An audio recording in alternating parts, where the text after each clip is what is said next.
والصلاة والسلام على أفصح الفصحاء وسيد البلغاء نبينا محمد وعلى آله وأصحابه الأتقياء.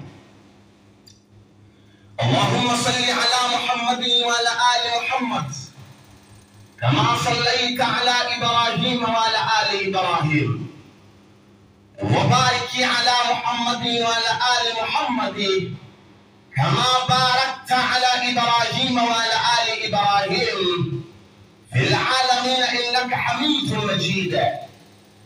أيها الناس، يقول الله تبارك وتعالى في محكم كتابه العزيز بعد أعوذ بالله من الشيطان الرجيم: يا أيها الذين آمنوا اتقوا الله حق تقاته ولا تموتن إلا وأنتم مسلمون. قال الله تعالى في القرآن الكريم: بسم الله الرحمن الرحيم: يا أيها الناس اتقوا ربكم الذي خلقكم من نفس واحدة وخلق منها زوجها وبث منهما رجالا كثيرا ونساء واتقوا الله الذي تساءلون به والأرحام إن الله كان عليكم رقيبا. قال الله تعالى في القرآن الكريم: ولا تقربوا الزنا إنه كان فاحشة وساء سبيلا. يقول الله تبارك وتعالى أيضا: يا أيها الذين آمنوا اتقوا الله وقولوا قولا سديدا يصلح لكم أعمالكم ويغفر لكم ذنوبكم ومن يطع الله ورسوله فقد فاز فوزا عظيما. اللهم اجعلنا من الفائزين. Ndugu zangu Waislamu, baada ya kumshukuru Mwenyezi Mungu Allah Tabaraka wa Taala na kumtakia ziada ya kheri na amani mtukufu wa daraja kiongozi wa umma huu, shafi'ul umma, Bwana Mtume Muhammad sallallahu alayhi wa sallam ala. Wapenzi ndugu zangu Waislamu, hakika ya sisi tuna kila sababu ya kumshukuru sana Allah Tabaraka wa Taala, Mwenyezi Mungu ambaye ametuumbia sisi uhai na umauti, alladhi khalaqa al-mauta wal hayata liyabluwakum ayyukum ahsanu amala. Ndugu zangu watukufu wa Kiislamu, hakika ya mimi na wewe tuna haja, tuna wajibu wa kumnadi, kumtangaza, kumheshimisha, kumtukuza Allah Tabaraka wa Taala, Mwenyezi Mungu ambaye ametuumba sisi katika maumbile haya mazuri kabisa ya wanadamu. Ndugu zangu Waislamu, Allah Tabaraka wa Taala angetaka angetuumba sisi katika maumbile ya samaki, wanyama, mimea, wadudu na kadhalika, lakini Allah kwa Isa yake, ukarimu wake, utukufu wake, katupendelea kutuumba katika maumbile haya mazuri ya wanadamu. Ndugu zangu Waislamu, msikilizeni Allah Tabaraka wa Taala namna anavyomsifu kiumbe mwanadamu katika sura At-Tin baada a'udhu billahi minash shaitani rajim: laqad khalaqna al-insana fi ahsani taqwim.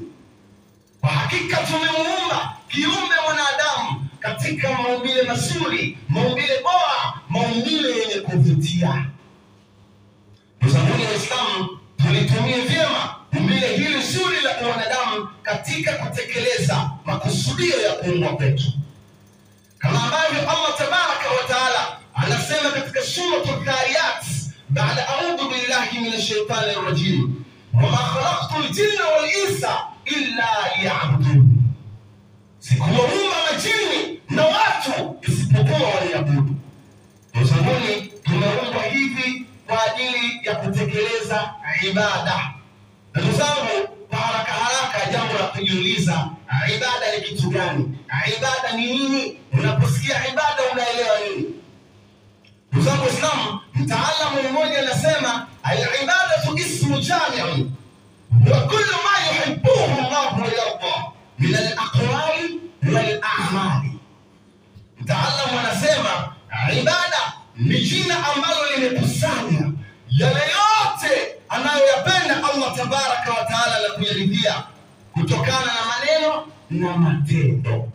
Kwa hivyo ndugu zangu, tuchunguze maneno yetu tunayoyazungumza katika zile saa 24. Je, hayo maneno yana sifa mbili, kupendwa na kuridhiwa na Allah azza wa jalla?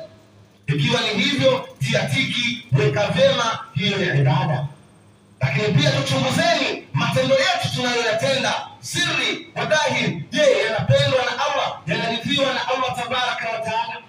Ikiwa hivyo, tia vyema, hiyo ni ibada. Wapenzi wa Islam, ibada mama as-sala. As-salatu imaduddin, sala ndiyo nguzo ya dini, sala ndiyo ibada kiongozi. Ndugu zangu wa Islam, wapenzi wa Islam, neema za Allah tabaraka wa taala ziko nyingi sana. Tukisema tuelezee moja moja, hatutaweza kuzimaliza, wakati hautoshi.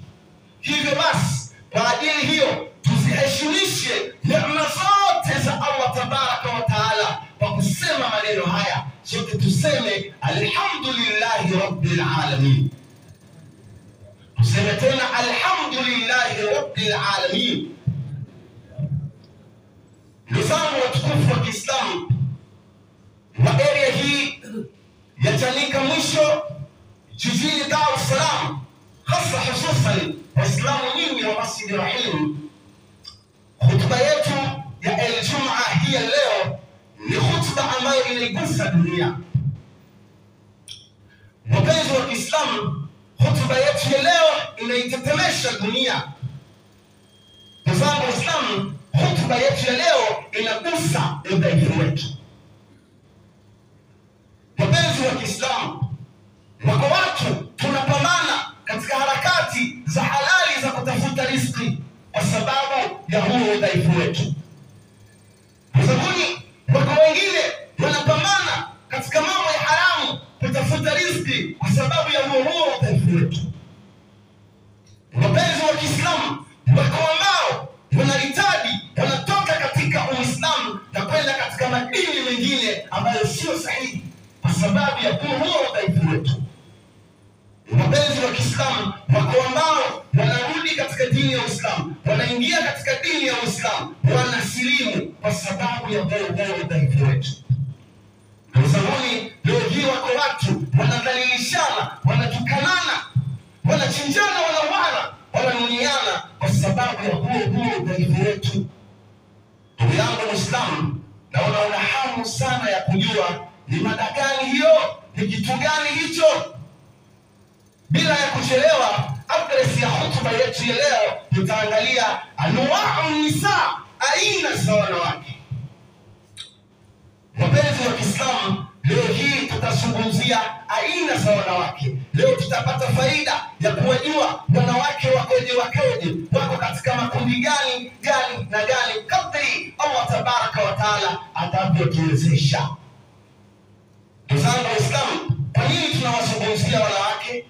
Majibu tunayapata ndani ya Qur'ani katika sura Rum aya nambari 21, baada a'udhu billahi minash shaitani rajim. Wa min ayatihi an khalaqa lakum min anfusikum azwaja litaskunu ilayha wa ja'ala bainakum mawaddatan wa rahma inna fi dhalika la ayatin liqaumin yatafakkarun. Aya nyingine Allah anasema fankihu ma taba lakum min an-nisa mathna wa thulatha wa ruba'. Mfahuni tafsiri ya maneno haya. Tukianza aya ya kwanza, Mwenyezi Mungu anasema, na katika ishara zake zinazoonyesha uwepo wake yeye Allah tabaraka wa taala ni kuwa amekuumbieni wake zenu kutokana na nafsi zenu ili mpate utulivu kwao, na akajalia baina yenu kuna mapenzi na huruma. Lakini pia aya nyingine Allah anasema, basi oeni mnaowapenda miongoni mwa wanawake, 2, 3, 4 tu, msizidishe. Ndugu zangu Waislamu, je, tunawajua hawa ambao Allah anataka tupate utulivu kutoka kwao? Na je, na wao wanajijua ambao wanatakiwa kutupa sisi utulivu? Tunawajua ambao Allah anataka tuwaoe? Ndugu zangu Waislamu, na si hivyo tu, katika hawa wanawake zetu, shangazi zetu, shemeji zetu. Mwanamke ni partner katika maisha yetu, tunawajua. Tusabuni Waislamu, hotuba yetu ya leo ina raundi, imezungushiwa duara.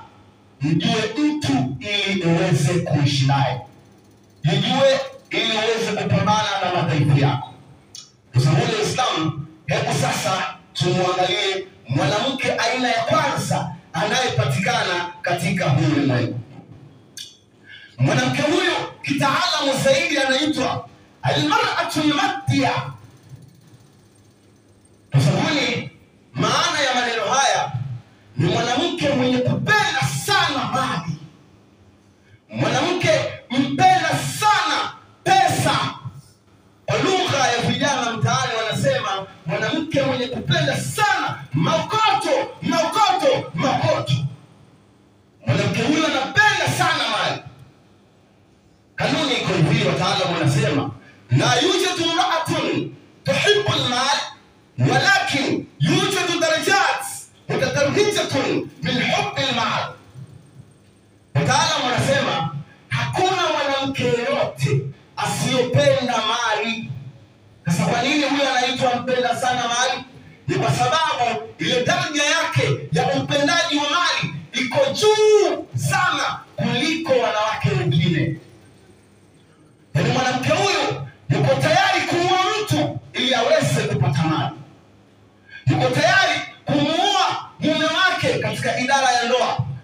Tunagusa idara ya ndoa. Yuko tayari kuua mume wake ili aweze kurithi mali. Yuko tayari kumsaliti mumewe akafanya uzinzi, zina, ili aweze kurithi mali. Yuko tayari kuharibu heshima yake kwa ajili ya pesa, kwa ajili ya maokoto. Haoni shida, sio shida zake. Mwanamke wa namna hii katika idara ya kifamilia yuko tayari amuue baba yake ili aweze kurithi mali, maokoto. Mwanamke wa namna hii yuko tayari kuua ndugu zake kwenye familia ili abaki peke yake aweze kurithi mali, yanachojali maokoto. Hiyo ni katika idara ya kazi, biashara ama jamii kiujumla. Mwanamke yuko tayari auwe mtu, yeye anataka pesa tu. Yuko tayari afanye uzinifu, yeye anataka pesa tu, anachoangalia pesa mbele. Tuzamuni Uislamu, hii sio tabia nzuri, haipendezi mbele za Allah tabaraka wa taala. Allah anachukia tabia hii. Kwa hiyo wale wanawake ambao wana udhaifu huu wanatakiwa kupambana nao, na sisi wanaume tunatakiwa kuweza kuwaelimisha kwa hekima na busara bila jazba, ili waweze kudhibiti madhaifu yaliyonayo. Tuzamuni, mwanamke wa namna hii hawezi kupata mapenzi ya Allah na wala hawezi kupata mapenzi ya watu. An Abi Abbas Sahal bin Sa'd as-Sa'di radiyallahu anhu قال: مpenzi wa Kiislamu Abi Abbas Sahal bin Sa'd as-Sa'di, Mwenyezi Mungu amwiradhi, anatusimulia ya kuwa jaa rajul ila nabii sallallahu alayhi wasallam, alikuja bwana mmoja kwa Mtume Muhammad sallallahu alayhi wasallam. Faqala, bwana huyu akamwambia Mtume Muhammad sallallahu alayhi wasallam, ya Rasulullah, ya mjumbe wa Mwenyezi Mungu, dullani ala amalin idha amiltuhu ahabbani Allah wa ahabbani an-nas. Ya Rasulullah, nifundishe mimi, nijulishe, nitambulishe jambo lolote ama amali yoyote ambayo nitakapoifanya hiyo itakuwa ni sababu ya kupata mapenzi ya Allah na kupata mapenzi ya watu. Tuzamuni, bwana huyu anataka kupendwa na Allah, pia anataka kupendwa na watu. Anamuuliza Mtume sallam, nifanye jambo gani, amali gani ambayo nitapendwa na Allah na nitapendwa na watu? Bwana Mtume Muhammad sallallahu alayhi wasallam akamwambia, izhad fi dunya yuhibbuka Allah. Unataka kupendwa na watu wewe, ichukia dunia, ipanyongo dunia, ikasirikia dunia, iweke mgongoni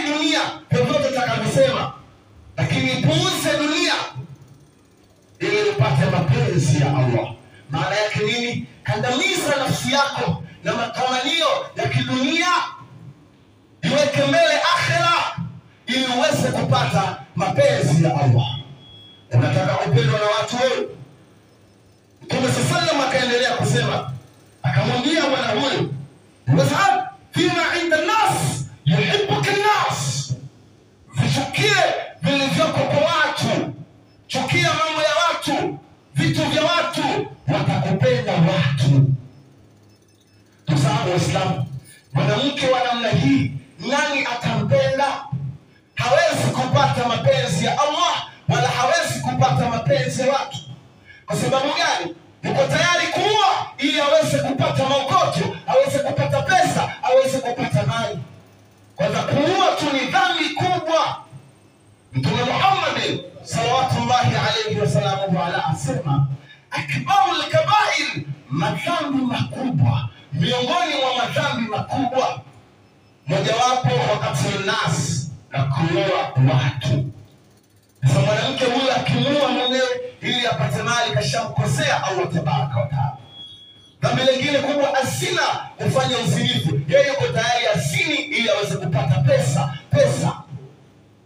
Tayari kashamkosea Allah. Na vile vile hawezi kupata mapenzi ya watu.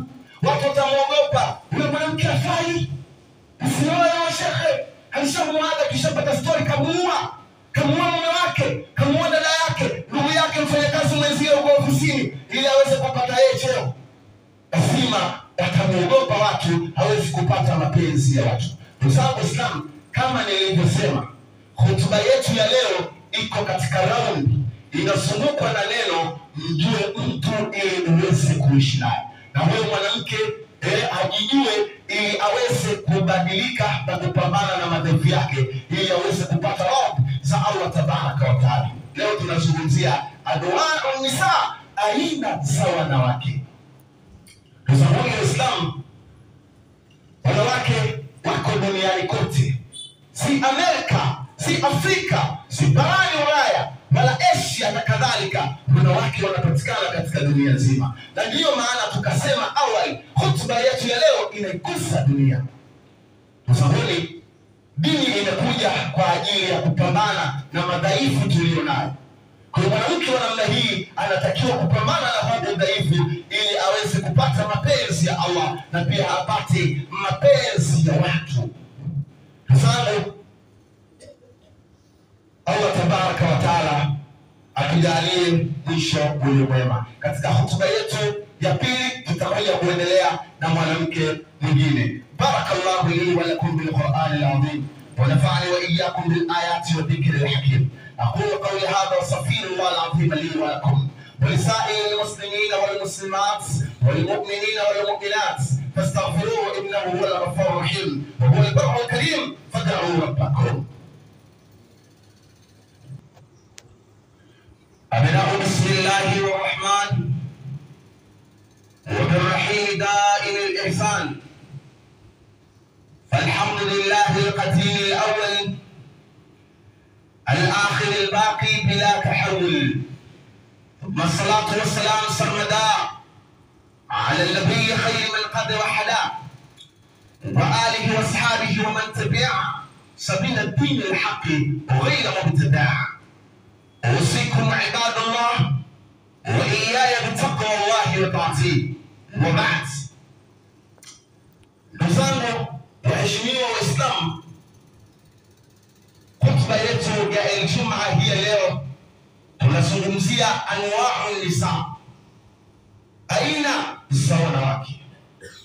Kwa sababu gani? Wanawake ni mapatina wetu kwa idara yoyote ile, iwe ndoa, kifamilia, kikazi, kibiashara na mambo mbalimbali ya kijamii. Wanawake ni mapatina wetu, hivyo basi tunalazimika kuwajua, na ndiyo maana tukasema hotuba yetu ya leo iko katika mzunguko kwa kujue mtu ili uweze kuishi naye. Kwa sababu Waislamu, tumemuona mwanamke aina ya kwanza katika hotuba yetu ya mwanzo anayepatikana katika hii dunia yetu. Ulimwengu mzima anapatikana huyu mwanamke, al-mar'atu al-maddiya, mwanamke mwenye kupenda sana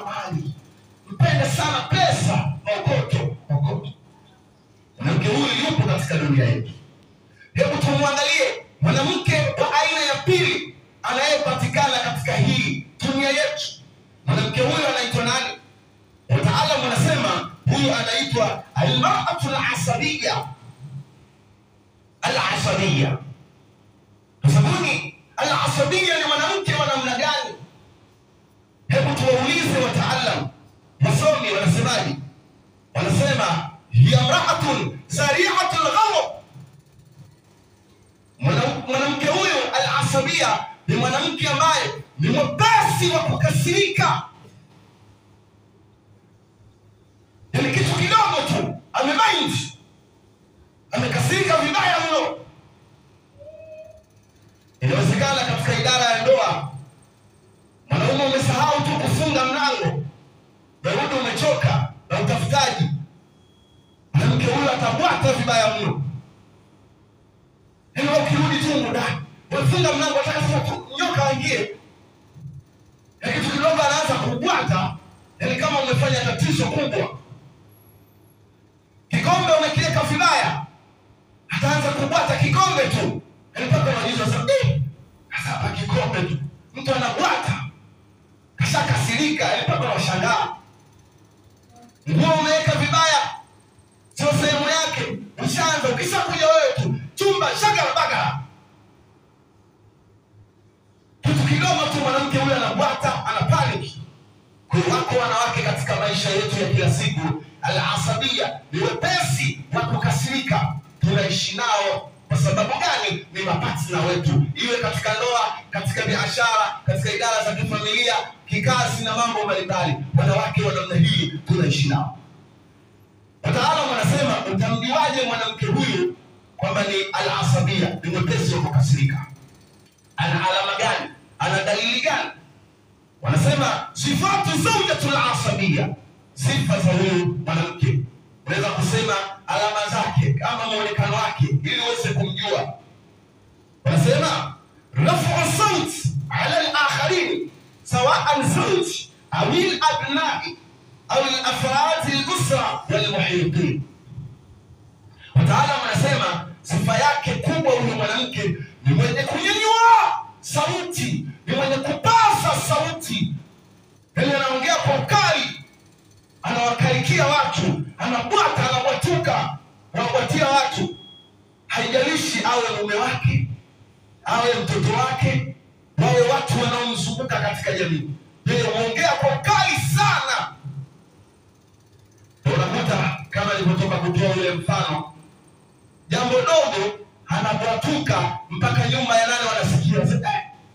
Hao kila siku mabwato tu, kitu kidogo yeye anabwata.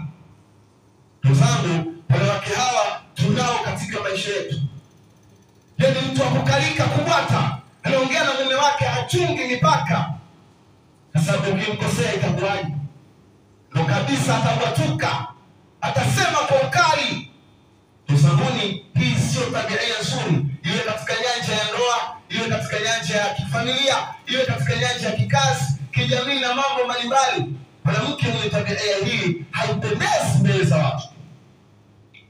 Tusikilize maneno matukufu ya Bwana Mtume Muhammad sallallahu alayhi wasallam.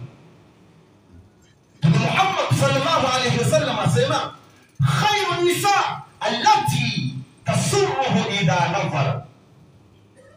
Mtume Muhammad sallallahu alayhi wasallam anasema mwanamke bora ni yule ambaye ndipo anapotazamwa na mume wake unafurahi, na ni mume unaenjoy ukimtazama mkeo. Huyo ndio mwanamke ana sifa ya kuwa ni bora. Sasa mwanamke wa namna hii ambaye kitu kidogo tu anaanza kukukarikia, anakubwatiza, ukimwambia mke wangu mume hatakiwi aongelee hivyo, hakuna, yeye anabwata tu. Shekhi wangu, ukimtazama mwanamke huyu utafurahi. Hawezi kufurahi kwa sababu kuna mambo anayokufanyia, mbona hii ni dharau, mimi kama mume ananiongeleaje hivi?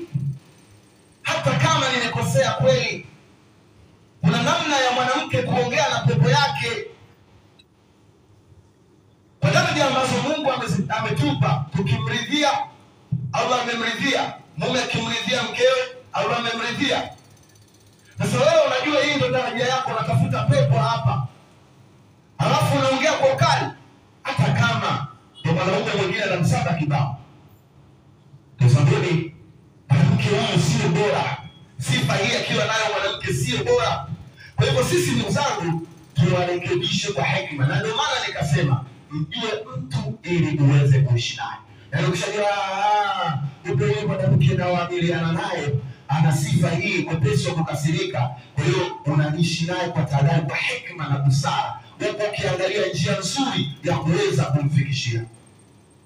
Usiende kupata shaka sema wewe ni mwanamke mwepesi wa kukasirika, hapo mtapotezana na mtaelewana. Tumia hekima na busara. Msabuni nasihi hivyo tu, hata kwenye familia, binti yako, binti bora ni yule ambaye baba anapomtazama binti yake, baba ufurahi. Sasa binti anaongea na wewe mzazi, anapaniki ya siku kwato. Leo anaongea na babake kama anaongea na mtoto mdogo. Leo mzee, mimi nilishakwambia, wewe nao wale wanapotekeza, mimi nilishakwambia. Ongea na babako hivi. Sasa baba akimtazama binti kama yule atafurahi? Hawezi kufurahi kwa sababu ya zile kero. Lakini si hivyo tu. Dada bora ni yule ambaye anatazamwa na kaka yake, kaka anafurahi. Sasa dada yako kila siku anakupotiza na nini, wewe huwezi kumfurahia. Na si hivyo tu, hata katika mambo ya kikazi, kibiashara, wao kwa wao wenyewe wanawake katika vikundi vyao, akitazamwa na shoga yake afurahi. Sasa kila siku unampatiza tu shoga yako, shoga atafurahi? Hawezi kufurahi. Ndugu zangu Waislamu, wanawake wa namna hii wapo katika maisha yetu, na dini imekuja kwa ajili ya kupambana na madhaifu tulionayo. Hivyo basi tunatakiwa tuwajue, tumeshapata faida kutokana na wakati wako wengi sana. Nikiangalia hapa kuna mwingine anaitwa al-mar'atul anania. Al-anania ni mwanamke wa namna gani? Ila kutokana na wakati, ndugu zangu, tunaishia hapa.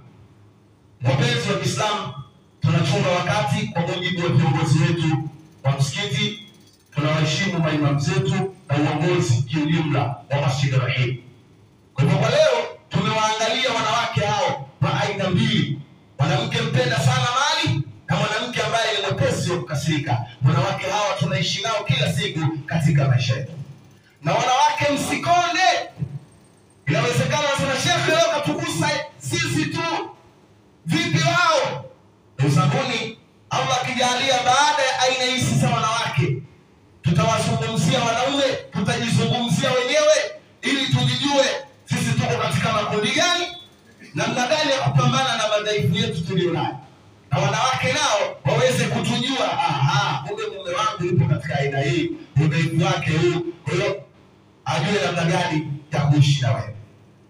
Usabuni mtaalamu mmoja anasema ma la yutraku kulluhu la yutraku julluhu, lile ambalo haliwezekani kuchukulika lote huwa haliachi lote. Hiyo ndio kanuni. Katika yale yote niliyoyazungumza, hujaweza kuyabeba yote, alau padogo ulipopasikia, basi pabebe, pafanyie kazi. Mzangu Islam, Allah akipenda kupitia maimamu zetu wakituomba tuje tena, wakitutaka, yani hawa wanatupa amri tu maimamu, hawatuomba, wanatupa amri. Bana wanafunzi wangu njoo pamoja, usanguli wakitupa jukumu inshallah, na mkihitaji iendelee, basi inshallah tutakuja tena kuendelea na aina ya tatu ya mwanamke anayepatikana katika ulimwengu, anaitwa al-anania. Usanguli Allah tabaraka wa taala atujalie mwisho mwema. Lakini pia niwaambie, niwaombe sana ndugu zangu, baada ya sala tusiondoke. Kama kweli tunamhofu Allah tabaraka wa taala, hakuna hata Muislamu mmoja asitoke, hata Muislamu mmoja. Waislamu wote tubakie msikitini, tuwasikilize viongozi wetu, watupe majukumu na tuyatekeleze kwa ajili ya Allah tabaraka wa taala. Ukiondoka ndugu yangu Muislamu, maana yake umemkosea Allah. Tuseme tu kweli, Ndio kwenye mipira watu tunakaa tunaangalia mpira dakika zote, pengine mpaka 120 tunakaa tunatamani mpaka ziongezwe. Vipi hapa msikitini kwenye jambo la Allah? Ndugu yangu Muislamu, usitoke kwa sababu muda ni mchache. Muda wote tutarejea kwa Allah tabaraka wa taala. Inna Allaha wa malaikatahu yusalluna 'alan nabi ya ayyuhalladhina amanu sallu 'alayhi wa sallimu taslima. Allahumma salli wa sallim 'alayhi wa ali arba'ati al-khulafa'i ar-rashidin. Imam